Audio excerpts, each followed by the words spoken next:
Radio Claret América presenta Sediento de ti, la palabra, fuente de vida, con el sacerdote misionero claretiano Tony Díaz. Reflexiones diarias del Evangelio. Aquí iniciamos.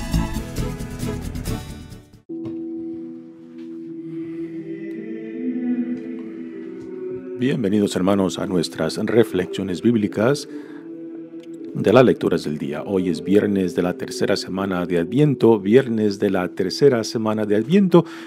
y con este día empezamos la novena de Adviento, ya 9 días antes de llegar a la celebración de Navidad. La primera lectura de hoy viene del libro de Génesis, capítulo 49, versículos 2 y 8 al 10. En aquellos días Jacob llamó a sus hijos y les habló así: Acérquense y escúchenme, hijos de Jacob. Escuchen a su padre Israel. A ti, Judá, te alabarán tus hermanos. Pondrás la mano sobre la cabeza de tus enemigos. Se postrarán ante ti los hijos de tu padre. Cachorro de león eres, Judá. Has vuelto de matar la presa, hijo mío, y te has echado a reposar como un león. ¿Quién se atreverá a provocarte? No se apartará de Judá el cetro, ni de sus descendientes el bastón de mando, hasta que venga aquel a quien pertenece y a quien los pueblos le deben obediencia. Palabra de Dios. El salmo responsorial es el Salmo 71 y el responsorio es: Ven, Señor, Rey de justicia y de paz. Ven, Señor, Rey de justicia y de paz. Comunica, Señor, al Rey tu juicio y tu justicia al que es hijo de reyes. Así tu siervo saldrá en defensa de tus pobres y regirá a tu pueblo justamente.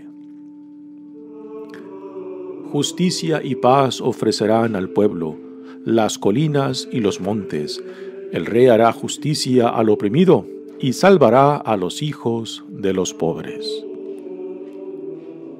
Florecerá en sus días la justicia y reinará la paz era tras era.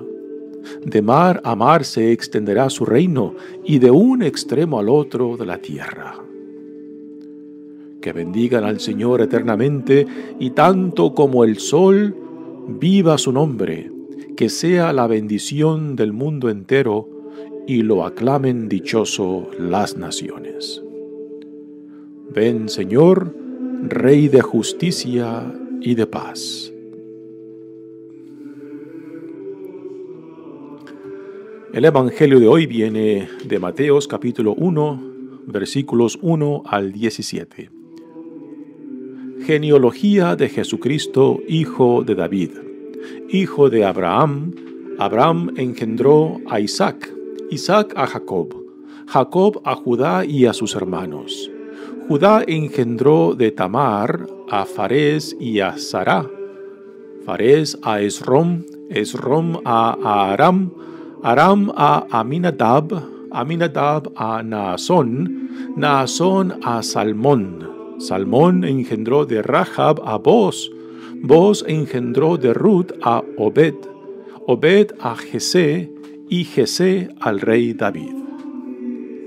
David engendró de la mujer de Urías a Salomón, Salomón a Roboam, Roboam a Abía, Abía a Asaf, Asaf a Josafat, Josafat a Joram, Joram a Osías, Osías a Joatam, Joatam a Acaz, Acaz a Ezequías, Ezequías a Manasés, Manasés a Amón, Amón a Josías. Josías engendró a Jeconías y a sus hermanos durante el destierro en Babilonia.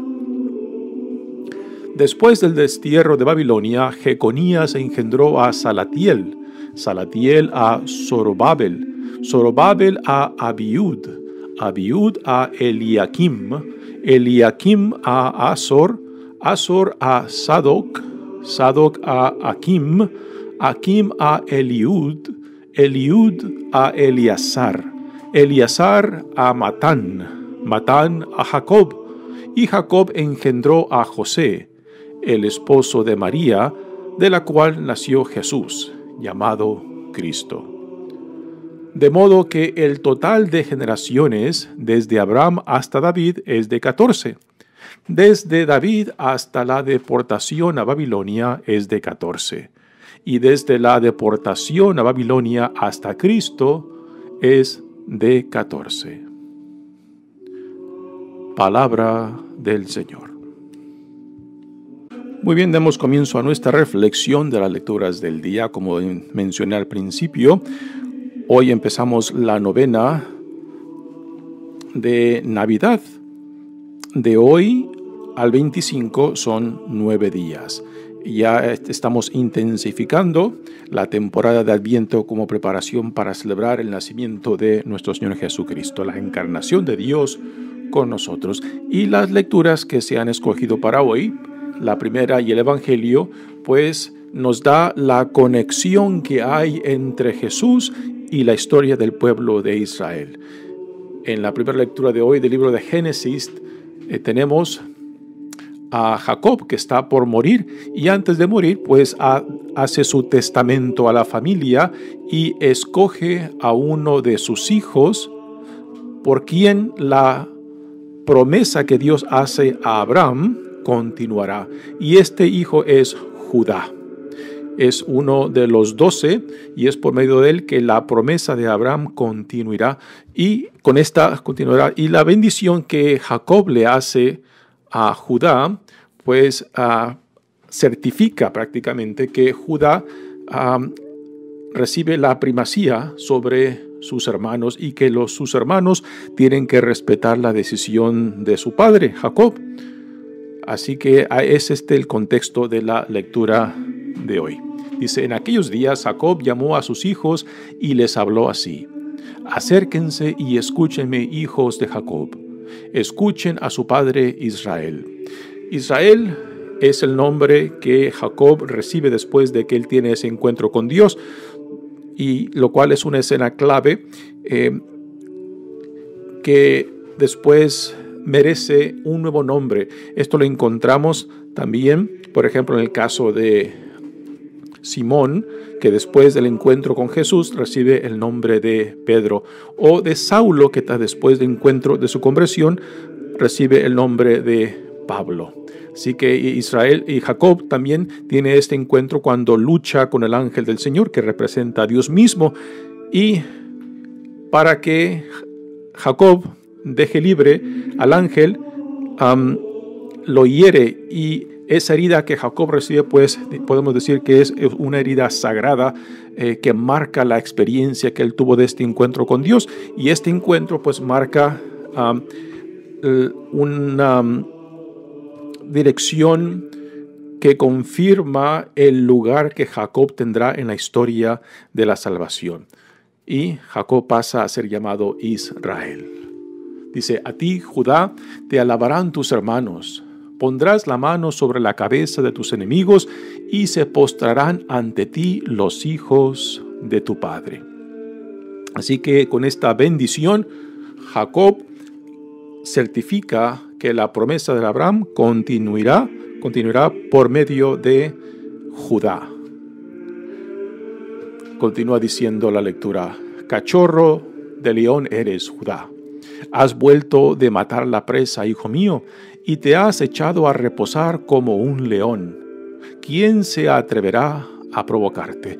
Y con esto, Jacob quiere afirmar ante su familia, ante el resto de sus hijos, su decisión en certificar que Judá tiene la primacía sobre ellos y que tienen que respetar la decisión de él.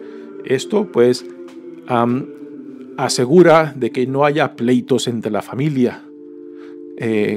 Yo creo que muchos de nosotros hemos conocido cuando en la familia el papá o la mamá no deja claro su testamento y después la familia se divide por pleitos de dinero o por herencia, ¿no?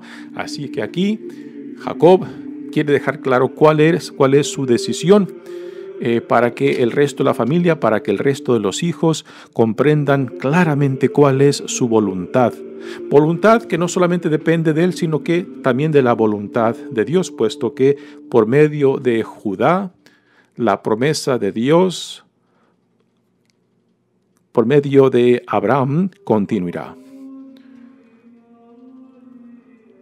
Dice la lectura: no se apartará de Judá el cetro, ni de sus descendientes el bastón de mando. El cetro, el bastón de mando, es el símbolo de autoridad, hasta que venga aquel a quien pertenece y a quien los pueblos le deben obediencia. Nosotros, desde el punto de vista cristiano, estas últimas palabras de la lectura hacen referencia al Mesías, que nosotros conectamos con Jesucristo, ¿no? Así que esta lectura es clave para entender la conexión de Jesucristo con la historia de la salvación dentro del pueblo de Israel.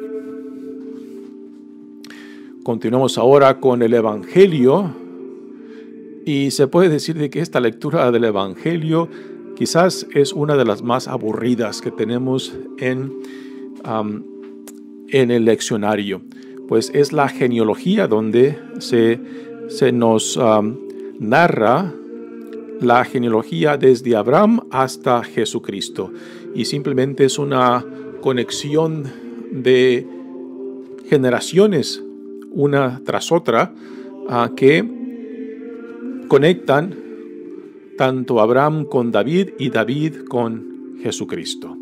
Ahora, sí, es una lectura, digamos, aburrida, una lista genealógica, pero que cuando empezamos a escudriñar quiénes son los que componen esta lista, pues en realidad se vuelve muy interesante, porque está compuesta por seres humanos que la mayoría de ellos pues son de dudosa vida moral y religiosa, y también incluye a 4 mujeres interesantes, y también digamos, podemos decir que el famoso dicho que dice que Dios escribe recto con líneas torcidas, pues aquí se afirma con esta genealogía que está compuesta de hombres y mujeres de dudosa historia moral, pero que sin embargo Dios los hace personas claves para la historia de la salvación. Y ahora, ¿quién de nosotros puede decir de que en nuestra historia de nuestras familias no hay también hermanos o hermanas, tíos y tías, abuelos o abuelas de dudosa historias morales o religiosas, ¿no? Que a veces se mantienen en secreto por vergüenza a que puedan salir al descubierto, ¿no? Todas nuestras familias tenemos estos personajes. Quizás yo, tú, somos estos personajes, ¿no? Que somos en cierta manera la oveja negra, ¿no? Las personas de quien el resto de la familia no quiere hablar, ¿no? Y aquí en esta genealogía pues tenemos esto, personajes de dudosa vida moral, que realmente uno se preguntaría, ¿y cómo Dios hace a esta persona, a este hombre, a esta mujer parte de esta historia de la salvación? Bueno, esta es la historia de todos los seres humanos, ¿no? Y lo interesante es de que los autores de esta genealogía incluyeron a esta lista de hombres y mujeres de dudosa vida moral, de dudosa vida religiosa, ¿no? Que no se avergonzaron de sacar los trapitos al sol, porque en la mayoría de las familias nuestras, pues a veces queremos mantener en secreto esas vidas de hermanos, hermanas, tíos y tías o abuelos, ¿no? Que quizás nos pueden causar vergüenza, ¿no? Y que para evitar esa vergüenza, pues mantenemos esas historias en secreto. Y repito, todas las familias tenemos esas historias que no queremos sacar a la luz, que no queremos sacar los trapitos sucios al aire, ¿no? Pero aquí esta genealogía lo saca.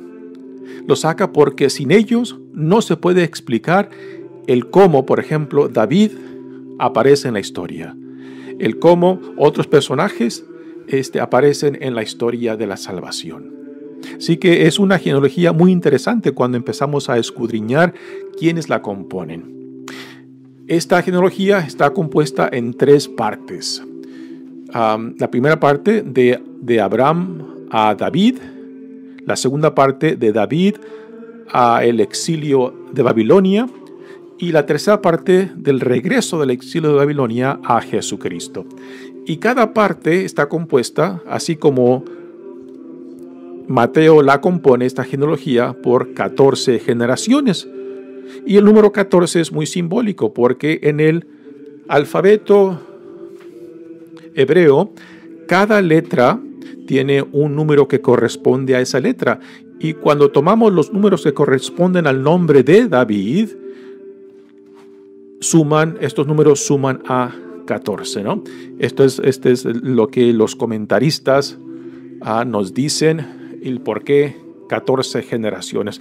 Ahora, es una lista genealógica construida, en realidad no es una genealogía exacta porque no son 14. Es la forma en que el evangelista Mateo la compone para darle un sentido completo de cómo desde Abraham a David y de David a Jesucristo, y que Jesucristo está conectado directamente con el linaje de David, que es su padre de la casa, digamos, de la legacía, de la promesa de Dios que pasa por medio de David. Ahora, esta lista genealógica también incluye a 4 mujeres muy interesantes. 3 de ellas que ni siquiera son judías, Tamar, Rahab y Ruth, no son judías. Tamar y Rahab son cananitas, Ruth es moabita, y la 4ª mujer es Betsabé, la esposa de Urías, quien David viola y después quiere cubrir su crimen, su pecado, haciendo traer al esposo Urías de la batalla en la cual se encuentra para que se acueste con ella y así cubrir su pecado y crimen. Así que son historias que nos deben de dejar en cierta manera sorprendidos, pero a la misma vez no, porque todas nuestras familias tenemos estos esqueletos, digamos, dentro de las historias nuestras. Y a veces pues queremos mantener estos esqueletos secretos, ¿no? Para que la gente no se entere por vergüenza de ponerlo al descubierto. Pero repito, el hecho de que esta genealogía pues saca al aire estos trapitos sucios, estos esqueletos, ¿no? Y nos hace ver de que es en esta humanidad donde Dios decide encarnarse. Y nos deja clarísimo, yo creo, de que Dios se encarna no porque la humanidad somos perfectos o somos santos, muy lejos de eso, ¿no? Y que tampoco hemos merecido, hemos ganado o hemos meritado esta gracia por la cual Dios se hace uno con nosotros por amor a su creación, a sus hijos e hijas, ¿no? Así que no es porque lo merecíamos, no es porque la humanidad había meritado este gran amor, esta gracia con la cual Dios se decide hacerse uno con nosotros en la encarnación, ¿no? Así que es algo muy significante. Y entonces, ¿por qué Dios lo hace? Porque Dios ama.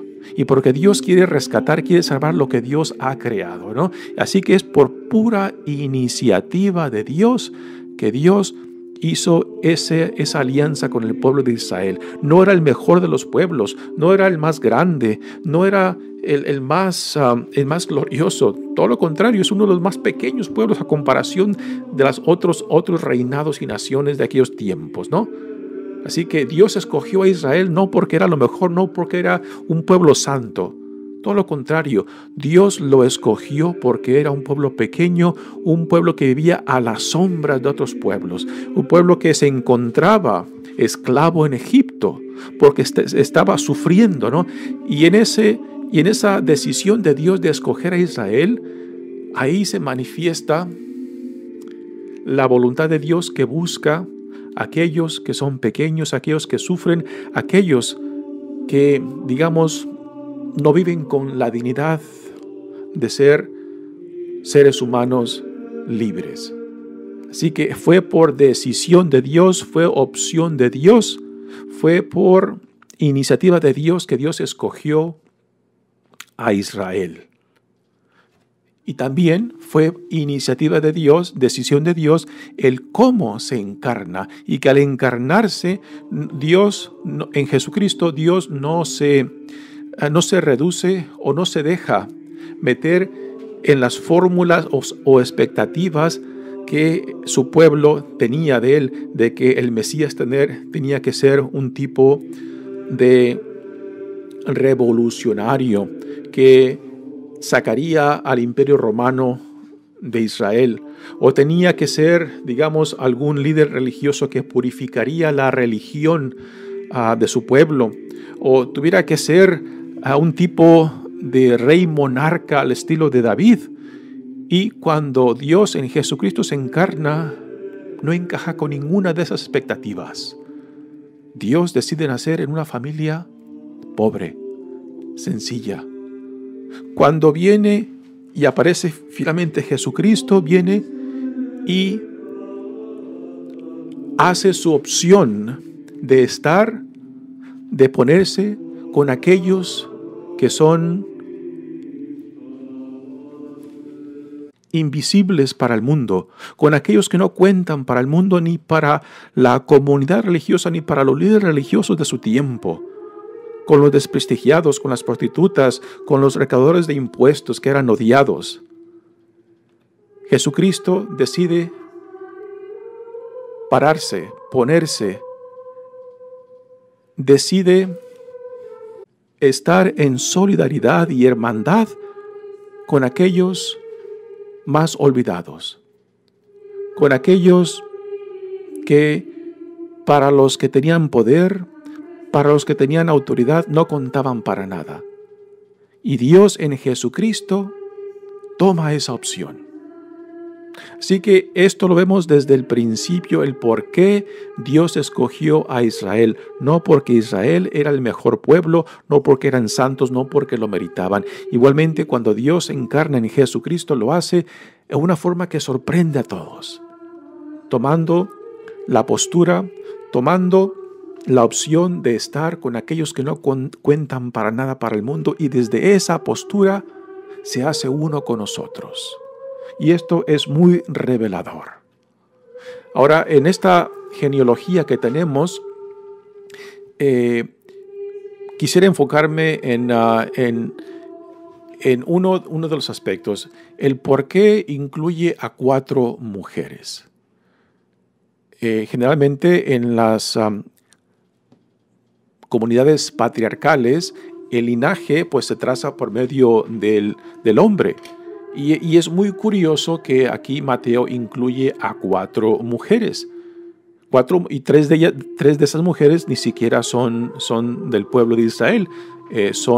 2 de ellas son cananitas y una de ellas es moabita, y la cuarta es la esposa, es hitita, es la esposa de Urías, que David viola, y después que mata a Urías, a su esposo, pues él la toma por esposa, y es por medio de ella que Salomón nace, ¿no? Así que para contar la historia de Salomón, tenemos que contar la historia de Betsabé, la esposa de Urías, que David viola y después la hace su esposa, ¿no? Así que quisiera enfocarme en estas 4 mujeres. Ahora, con esto no quiere decir que yo pueda entender o que los comentaristas entiendan el motivo el por cual Matías incluye a 4 mujeres. ¿Y por qué incluyó a estas 4 mujeres?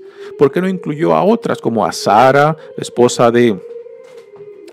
de Abraham, o Rebeca, una de las esposas de Jacob, o Lea, la otra esposa, ¿no?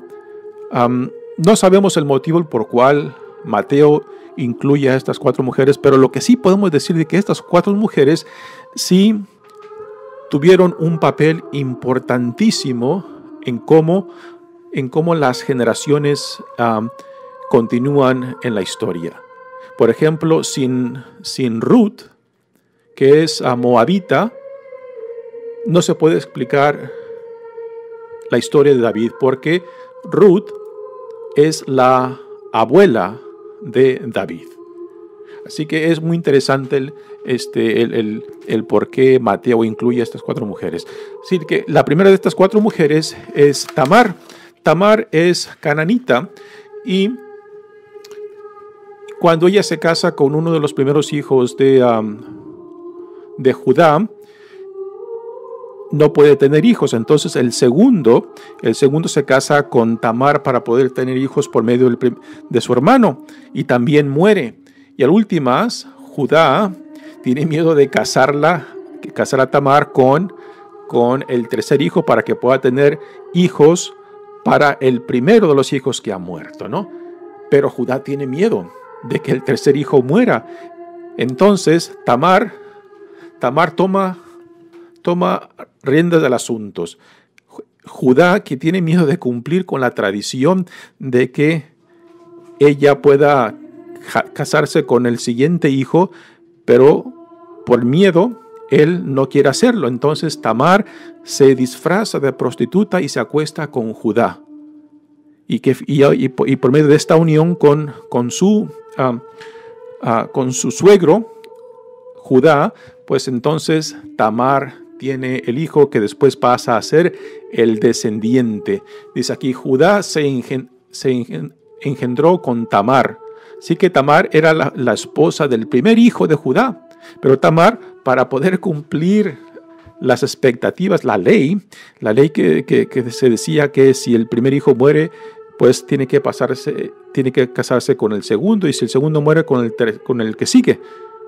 Pero repito, Judá tenía miedo y Tamar toma riendas del asunto, y ella tenía que cumplir la tradición de que tenía que producir un heredero para el primer hijo de Judá, ¿no? Después tenemos el caso de Rahab. Rahab era una prostituta cananita que fue quien ayudó al pueblo de Israel cuando primero empezaron a entrar a la tierra prometida. Y como pago que Rahab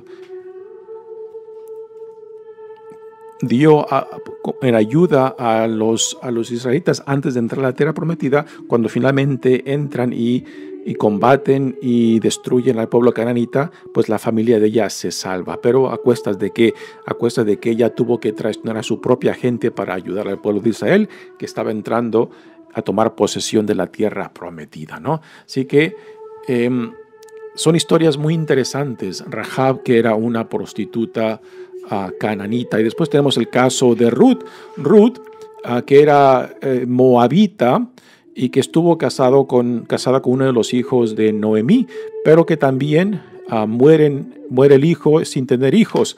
Y entonces Ruth, en vez de regresar a su familia, opta por irse con Noemí, cuando Noemí regresa a su tierra de Judá.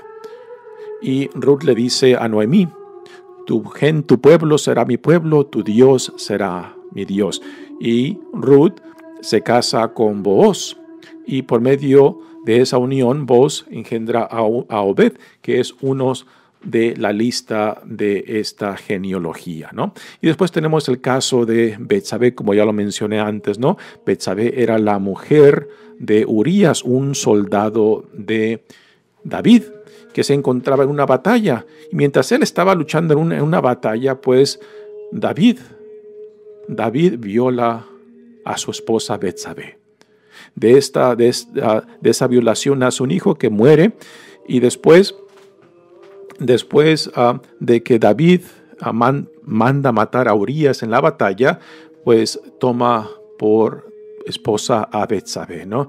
Así que David, siendo el rey por excelencia, y este rey por excelencia, pues es un violador y es un asesino, ¿no? Y sin embargo, de estas personas viene nuestro Salvador. Así que Dios escribe recto con líneas muy torcidas.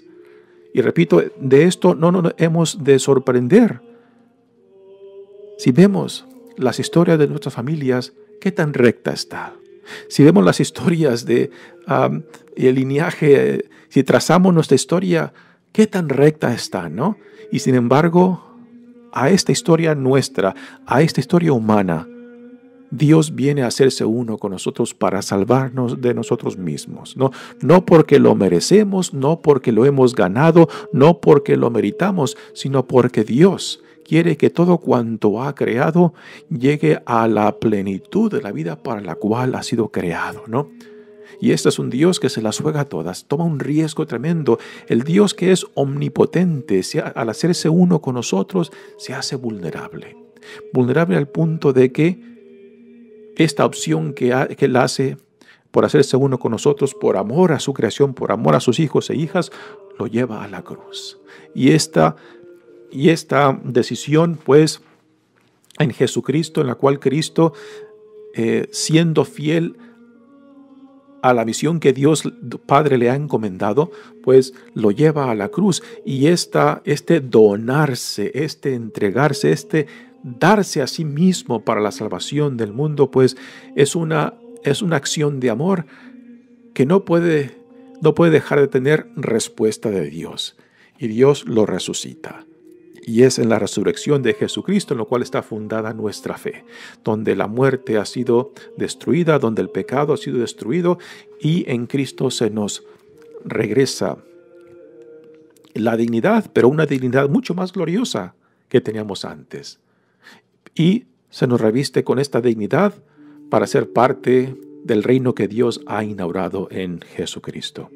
Pues esta genealogía es parte de esta historia de la salvación, ¿no? Y aunque es una lectura muy aburrida, pues también cuando empezamos a escudriñar las vidas de estas generaciones, pues estamos viendo de que es una decisión impresionante que Dios hizo en hacerse uno con nosotros, a pesar de qué tan distorsionada es esta historia. Pero sin embargo Dios nos ve y nos dice, pero son mis hijos y mis hijas, y lo que Dios ha creado tiene que llegar a la plenitud de la vida para la cual hemos sido creados. Mi nombre es Padre Tony Díaz, misionero claretiano. Que Dios los bendiga. Radio Claret América presentó Sediento de ti, la palabra. Fuente de vida. Sus comentarios son importantes. Contáctenos en radioclaretamerica@gmail.com.